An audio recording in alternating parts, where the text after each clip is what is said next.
आदाब। मैं एक कायदे को मानता हूं कि जब आप किसी किस्म की तब्दीली को एडवोकेट करें तो इससे पहले आप एक बात की यकीन दहानी कर लें कि आप जिस चीज को तब्दील करना चाहते हैं वो वैसी क्यों है जैसी कि वो है। इस कायदे को चेस्टरटन फेंस कहते हैं। ब्रिटिश राइटर जी के चेस्टरटन के नाम पर, जिसने 1929 में अपने एक मजमून में इसे पेश किया। फर्ज करो एक सड़क जिसके दरमियान में एक फेंस है और बज़ाहिर इसका कोई मकसद आपको दिखाई नहीं दे रहा। आप अपने आप से कहें कि क्यों किसी ने ये बाड़ यहां पर बनाई है, ये बिल्कुल गैर जरूरी और बेवकूफ़ी लगती है यहां, चलो इसे तोड़ देते हैं। लेकिन अगर तुम नहीं समझ पा रहे कि यहां बाड़ क्यों है, चेस्टरटन तुमसे आर्गू करेगा कि तुम मुकम्मल एतमाद से नहीं कह सकते कि इसको तोड़ना दुरुस्त है। कदीम रिवायात या इदारे भी इन्हीं फेंसेस की तरह हैं। उसने कहा कि नाइव रिफॉर्मर जब उनको देखते हैं और कहते हैं कि मुझे इनका कोई मकसद दिखाई नहीं देता, इनको खत्म कर देते हैं, एक थॉटफुल रिफॉर्मर जवाब में ये कहेगा कि अगर तुमको कोई मकसद दिखाई नहीं देता, मैं यकीनन तुमको इसको खत्म नहीं करने दूंगा। जाओ और सोचो, और फिर जब तुम वापस आओ तो मुझे बताना कि तुमको इसका क्या मकसद दिखा, फिर मैं तुमको इजाजत दूंगा इसको खत्म करने की। चाहे कितना ही मजबूत केस हमें स्काउट माइंडसेट के फवायद का लगता हो, लेकिन आर्गुमेंट गैर मुकम्मल है जब तक कि हम नहीं जानते कि सोल्जर माइंडसेट का मकसद क्या है या वो क्यों है। क्या मोटिवेटेड रीजनिंग हमें बेनिफिट करती है कुछ इंपॉर्टेंट वेज में, हम क्या खो देंगे अगर हम इनको तर्क कर दें। माहिरीन ने एक्सप्लोर किया है मोटिवेटेड रीजनिंग को मुख्तलिफ तरीकों से, और एक ज़ख़ीम बॉडी ऑफ लिटरेचर है इस सवाल पर कि मोटिवेटेड रीजनिंग किस मकसद को सर्व करती है। मैंने इसको ब्रेक डाउन किया है कुछ 6 ओवरलैपिंग कैटेगरीज के अंदर, जिनमें से एक है कंफर्ट, आसानी, सेल्फ स्टीम, खुद एतमादी, मोरल, हौसला, परसुएशन, तरगीब, इमेज, तिमसाल और बिलोंगिंग, ताल्लुक। 2016 में एक कार्टून इंटरनेट पर काफी दिखाई देता था जो शायद उस जमाने के ग्लोबल मूड को कैप्चर कर रहा था। उसमें एक कुत्ते को हैट पहने एक डेस्क पर बैठा हुआ दिखाया जाता है और उसके चारों तरफ तमाम कमरे में आग के शोले लपक रहे हैं, और कुत्ता एक मसनूई सी मुस्कुराहट अपने चेहरे पर सजा लेता है और कहता है सब ठीक है। सोल्जर माइंडसेट हमें मदद देता है मनफी जज्बात को अवॉइड करने में, जैसे कि खौफ, दबाव या अफसोस। हम कुछ कंफर्टिंग नैरेटिव्स बनाते हैं दुनिया के बारे में और उनको बारीकी से देखने की कोशिश नहीं करते। जैसे हम ये कहते हैं कि हर चीज अच्छे के लिए होती है, लोगों को वही मिलता है जो तकदीर में लिखा है, जितनी रात की गहरी तारीकी होगी उस कदर रोशन सितारे होंगे। एक लोमड़ी ने पके हुए अंगूरों का गुच्छा देखा जो पेड़ पर बहुत ऊंचाई पर लटका हुआ था। लोमड़ी ने अंगूर तोड़ने की कोशिश की ताकि उन्हें खा सके, मगर अंगूर नहीं तोड़ सकी। उसे बहुत गुस्सा आया और अपने गुस्से का इजहार उसने यूं किया कि वो ये कहती हुई चली गई कि अंगूर खट्टे हैं। हम भी अंगूर खट्टे हैं के ताक़ुलात सार ग्रेप रीजनिंग इस्तेमाल करते हैं जब हमको नहीं मिलती वो शय जो हम चाहते हैं। जब वो शख्स हमारी कॉल का जवाब नहीं देता जिसके साथ हमारी पहली डेट अच्छी गुजरी थी, हम फैसला करते हैं कि वो शख्स बोर था। या जब कोई नौकरी हमारे हाथ से स्लिप हो जाती है तो हम ये नतीजा निकालते हैं कि it is for the best, the hours would have been brutal. अंगूर खट्टे हैं का एक करीबी कजन स्वीट लेमन यानी मीठे लीमू है। जब तुमको एक मसले को फिक्स करना फिजिबल दिखाई ना दे, तुम कोशिश करते हो खुद को कन्विंस करने की कि हमारी जो प्रॉब्लम है वो ब्लेसिंग है और हम इसे तब्दील नहीं करेंगे अगर ये हमारे बस में हो तब भी। अभी कुछ अरसे पहले इंसानी तारीख में अजियतनाक दर्द एक अनअवॉइडेबल पार्ट था चाइल्ड बर्थ का, क्योंकि हम भी कुछ नहीं कर सकते थे इसका। तो डॉक्टर और बुजुर्ग कहा करते थे कि दर्द एक अच्छी चीज है क्योंकि ये प्रमोट करती है स्पिरिचुअल ग्रोथ और स्ट्रेंथ ऑफ कैरेक्टर को, और लेबर पेन्स खुदा ने अता किया है। अब हमारे पास रसाई है एपिड्यूरल एनेस्थीसिया तक, अब हम मजीद असरार नहीं करते इस मखसूस लेमन की स्वीटनेस पे। लेकिन हम आज भी इसी तरह की बातें करते हैं एजिंग और डेथ के बारे में कि ये खूबसूरत हैं और ये हमारी जिंदगी को मानी देते हैं।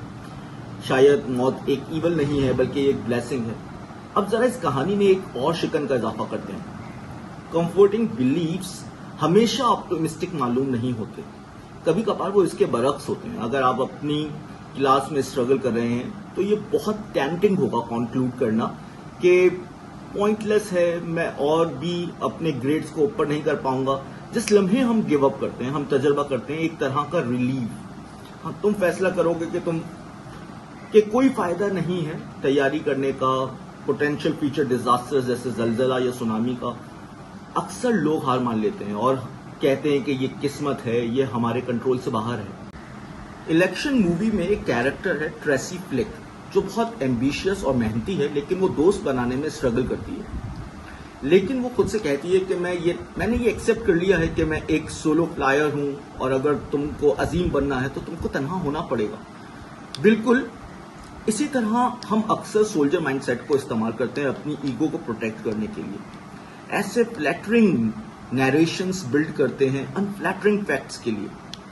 मैं दौलतमंद नहीं हूं क्योंकि मेरे अंदर इंटेग्रिटी है। अगर आपकी टेबल पर किताबों के अंबार और पेपर्स की ढेरियां लगी हैं तो हो सकता है आपको ये कॉल पसंद आए कि messiness is a sign of creativity. अगर आपके पास वक्त है और कुछ डिस्पोजेबल इनकम सफर के लिए, तो आप शायद ये बिलीव रखते हो कि एक इंसान मुकम्मल नहीं हो सकता जब तक कि वो पूरी दुनिया न देख ले।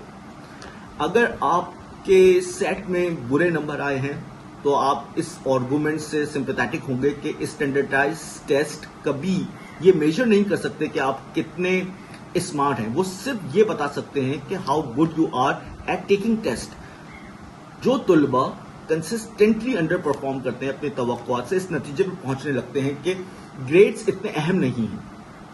हमारा सेल्फ इमेज शेप करता है हमारे बहुत ही बुनियादी बिलीव्स को कि दुनिया कैसे वर्क करती है। गरीब लोग कभी इम्कान है कि ये यकीन रखें कि लक एक अहम रोल अदा करती है हमारी जिंदगी में, जबकि अमीर लोग हार्ड वर्क और टैलेंट को अमूमी तौर पर क्रेडिट देंगे। जब इकोनॉमिस्ट रॉबर्ट फ्रैंक ने न्यूयॉर्क टाइम्स के एक कॉलम में लिखा कि लक एक अहम इंग्रेडिएंट है कामयाबी में, तो फॉक्स बिजनेस कमेंटेटर स्कॉट वार्ने ने गुस्से में कहा, तुम जानते हो कि कितना इंसल्टिंग है ये। मैं अमेरिका आया था खाली जेब आज से 35 साल पहले, और मैं आज जो भी हूं वो सिर्फ मेहनत, टैलेंट और रिस्क टेकिंग की वजह से है, और तुम लिख रहे हो कि ये सब एक खुशकिस्मती है। इस कहानी में एक शिकन और है। मोटिवेटेड रीजनिंग खुद एतमादी में इजाफे का मतलब ये यकीन करना नहीं है कि तुम ब्रिलियंट हो, टैलेंटेड हो और हर कोई तुमको पसंद करता है। साइकोलॉजिस्ट एक डिस्टिंक्शन बनाते हैं सेल्फ इन्हेंसमेंट और सेल्फ प्रोटेक्शन में। सेल्फ इन्हेंसमेंट का मतलब है आप अपनी ईगो को बूस्ट कर रहे हैं पॉजिटिव बिलीफ से, जबकि सेल्फ प्रोटेक्शन का मतलब है आप अपनी ईगो को पंक्चर होने से बचा रहे हैं, जिसे नेटेली वैन ने मैसोकिस्टिक एपिस्टिमोलॉजी कहा है, जिसका मतलब है व्हाट हर्ट्स इज ट्रू। ये टर्म बहुत से लोगों को ठीक महसूस होती है। मिसाल के तौर पर एक शख्स ने कहा कि ये महसूस करना सेफर लगता है कि लोग सोचते हैं कि मैं अनअट्रैक्टिव हूं, बजाय इसके कि मैं अपनी उम्मीदों को बढ़ाऊं, कि कोई ये सोचे कि मैं खूबसूरत हूं जबकि मैं नहीं हूं। दुनिया में ये एक कॉमन विजडम है कि इरैशनल ऑप्टिमिज्म एक अच्छी चीज है। ये ऑप्टिमिज्म आपको मोटिवेट करती है मुश्किल चैलेंजेस को करने में। आप इग्नोर कर देते हैं ने सेयर्स को और आप इस्तकामत दिखाते हैं जब चीजें मुश्किल साबित होती हैं। बिजनेसमैन के एक सर्वे में तकरीबन हर किसी ने यह कयास किया कि उनकी कंपनी की सक्सेस का इम्कान 10 में से कम 7 है। बावजूद इस हकीकत के कि स्टार्टअप्स का बेसलाइन रेट कामयाब होने का 10 में से 1 है। एक स्ट्रेटेजी जो हम अक्सर इस्तेमाल करते हैं जस्टिफाई करने के लिए अपने बुलंद एतमाद को, वो ये है कि हम बेसलाइन ऑड्स को गैर मुताल्लिक समझकर डाउन प्ले करते हैं और खुद को ये बताते हैं कि कामयाबी महज मेहनत करने का नाम है। जैसे कि एक मोटिवेशनल ब्लॉगर ने कहा कि you have 100% chance of being successful at doing what you love if you commit yourself to it and get your ass and do it every day.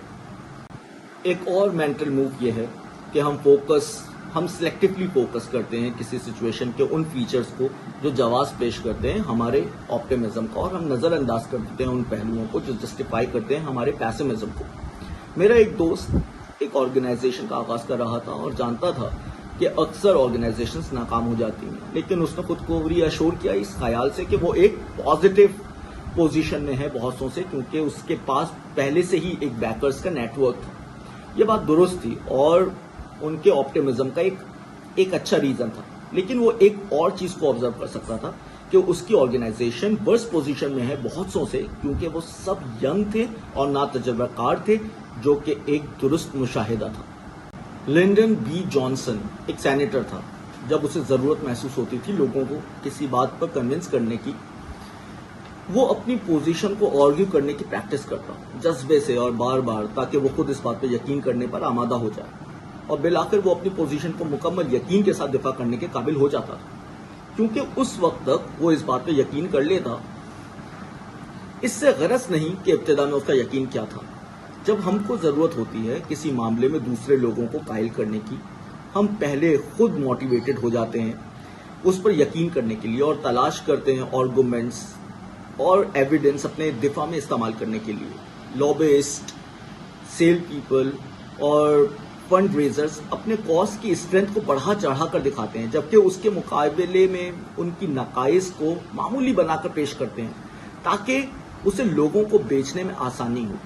ہم میں سے وہ لوگ جو پروفیشنل پرسویڈرز نہیں ہیں، وہ بھی چاہتے ہیں کہ ان کے دوست، خاندان کے لوگ یا کو ورکرز یقین کریں کہ میں اچھا آدمی ہوں، میں آپ کی رحم دلی کا مستحق ہوں، میں اپنی پوزیشن اور میں پوری کوشش کر رہا ہوں، یا میں ایک ویلیوبل امپلائی ہوں، یا میرا کیریئر بلندیوں کو چھو رہا ہے۔ جتنا زیادہ ہم خود ان دعووں پر یقین کریں گے، اتنا زیادہ ہم آرگومنٹس اور ایویڈنس جمع کریں گے ان کو سپورٹ کرنے کے لیے، اور اتنا زیادہ آسان ہوگا ہمیں دوسروں کو قائل کرنا۔ جب آپ انتخاب کرتے ہیں کوئی لباس پہننے کے لیے، آپ فیصلہ کرتے ہیں کہ آپ سوٹ پہنیں یا جینز، ہائی ہیلز پہنیں یا ہائی ٹاپس، لیدر یا ہیمپ۔ ہم خود سے امپلیسٹلی یہ سوال پوچھتے ہیں کہ کس طرح کا آدمی یہ لباس پہنتا ہے۔ ایسا آدمی جو بہت شائستہ ہے، فری اسپرٹڈ ہے، عاجزانہ مزاج رکھتا ہے، یا کوئی البیلا انکنونشنل آدمی؟ کیا ایسا میں چاہتا ہوں کہ دوسرے لوگ مجھے دیکھیں؟ ہم سملر ویز میں اپنے بلیفز کا انتخاب کرتے ہیں۔ سائیکالوجسٹ اسے امپریشن مینجمنٹ کہتے ہیں۔ جب ہم غور کر رہے ہوتے ہیں کہ کسی کلیم پر، ہم امپلیسٹلی خود سے یہ سوال کرتے ہیں کہ کس طرح کا آدمی یقین کرے گا اس طرح کے کلیم پر، اور کیا میں ایسا چاہتا ہوں کہ دوسرے لوگ مجھے دیکھیں؟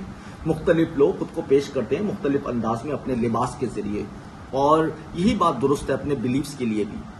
ایک آدمی اس لیے کشش محسوس کرتا ہے نائلزم کی طرف کیونکہ اس سے وہ ذرا ذہین دکھائی دے گا، اور دوسرا کوئی شخص اس لیے آپٹمزم کا اظہار کرتا ہے کیونکہ اس طرح وہ پسندیدہ ہو جائے گا لوگوں کا، یا کوئی شخص متنازع معاملات میں ایک ماڈریٹ پوزیشن چنے تاکہ وہ میچور دکھائی دے۔ توجہ کیجیے، یہاں مقصد دوسرے لوگوں کا اپنے نائلزم میں شریک کرنا نہیں ہے، جیسا کہ پرسویشن کرتے ہوئے ہوتا ہے۔ نائلسٹ یہ کوشش نہیں کرتا کہ دوسرے لوگ بھی یقین کرنے لگے نائلزم پہ، بلکہ وہ ان لوگوں کو یہ یقین دلانا چاہتا ہے کہ وہ نائلزم پر یقین کرتا ہے۔ جیسے ملبوسات میں فیشن ہوتے ہیں، اسی طرح آئیڈیاز میں بھی فیشن ہوتے ہیں، جیسے کہ پوسٹ ماڈرنزم بہتر ہے یا ماڈرنزم، یا مشین لرننگ دنیا کو تبدیل کر دے گی۔ یہ خیالات سوشل سرکل میں مقبول ہونے لگتے ہیں، اور آپ بھی ان کو اڈاپٹ کر لیتے ہیں فیشنیبل رہنے کے لیے۔ اگر آپ کی امیج کا حصہ کانٹریرین ہونا ہے تو ایک خیال کی پاپولیرٹی آپ کو اسے قبول کرنے کے لیے ریسیپٹیو نہیں ہونے دے گی۔ تمام ویرائٹی کے باوجود سیلف پریزنٹیشن کے بارے میں کچھ ترجیحات تقریباً یونیورسل ہیں۔ تقریباً کوئی بھی سیلفش یا کریزی ثابت نہیں کرنا چاہتا اپنے آپ کو۔ ہم اپنی امیج کی خاطر اپنے رویے پر ڈیفینسیبل ایکسپلینیشن پیش کرتے ہیں، جیسا کہ میں اپنے پڑوس میں نئی تعمیر کا اس لیے مخالف ہوں کیونکہ میں ماحول پر اس کے برے امپیکٹ کے حوالے سے پریشان ہوں، اس لیے تو یقیناً نہیں کیونکہ میں اپنی پراپرٹی کی ویلیو کو ہائی رکھنا چاہتا ہوں۔ کچھ مذہبی کمیونٹیز میں اپنے ایمان کو کھو دینے کا مطلب ہے اپنی شادی، اپنے خاندان اور انٹائر سوشل سپورٹ سسٹم کو کھو دینا۔ یہ ایک انتہائی مثال تھی، لیکن کچھ سماجی گروہوں میں ایسے بلیفز اور ویلیوز ہوتی ہیں جن پر اس گروہ کے ہر فرد کو لاشعوری طور پر ایکسپیکٹ کیا جاتا ہے کہ شریک ہو، جیسے کہ کلائمیٹ چینج ایک سنجیدہ مسئلہ ہے، یا پی پی بہتر ہے یا پی ٹی آئی، یا ہمارے گروپ ایک ورتی کاز کے لیے فائٹ کر رہا ہے، یا بچے رحمت ہوتے ہیں۔ ان بلیفز پر اختلاف آپ کو گروپ سے لات مار کر باہر نہیں نکال دے گا، لیکن وہ آپ کو اس گروپ کے دوسرے ممبر سے دور ضرور کر دے گا۔ اگر آپ کسی متفقہ فیصلے کو قبول کر لیں تو یہ ایک دانشمندانہ تحقیق ہوگی، کیونکہ آپ ہر معاملے کو خود انویسٹیگیٹ نہیں کر سکتے، اور دوسرے لوگ جانتے ہیں۔ ग्रुप कंसेंसस से इत्तेफाक महज इस ग्रोह में फिट होना नहीं है। इसका मतलब है कि आप अपनी वफादारी का इजहार कर रहे हैं उस ग्रोह से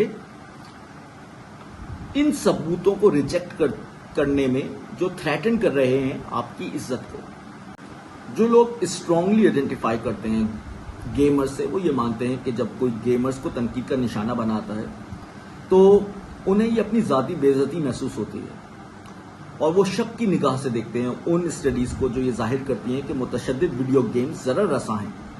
वो लोग जो स्ट्रांगली आइडेंटिफाई करते हैं खुद को कैथोलिक फिरके से, ईसाइयत के, वो स्केप्टिकल होते हैं जब एक कैथोलिक पादरी पर सेक्सुअल अब्यूज का इल्जाम लगता है। हम मोटिवेटेड रीजनिंग को इस्तेमाल करना चाहते हैं, इसलिए नहीं क्योंकि हमको सोचने के बेहतर तरीके मालूम नहीं, बल्कि इसलिए क्योंकि हम प्रोटेक्ट करने की कोशिश करते हैं उन बिलीव्स को जो हमारे लिए बहुत अहम है, जैसे कि हमारी अपनी ज़िंदगी और अपने बारे में अच्छा महसूस करने की सलाहियत, हमारे अपने अंदर मौजूद मोटिवेशन मुश्किल काम करने की और उन पर स्टिक करने की, हमारे दूसरों को परसुएट करने की सलाहियत और हमारी अपनी कम्युनिटीज़ में कबूलियत की ख्वाहिश। शुक्रिया।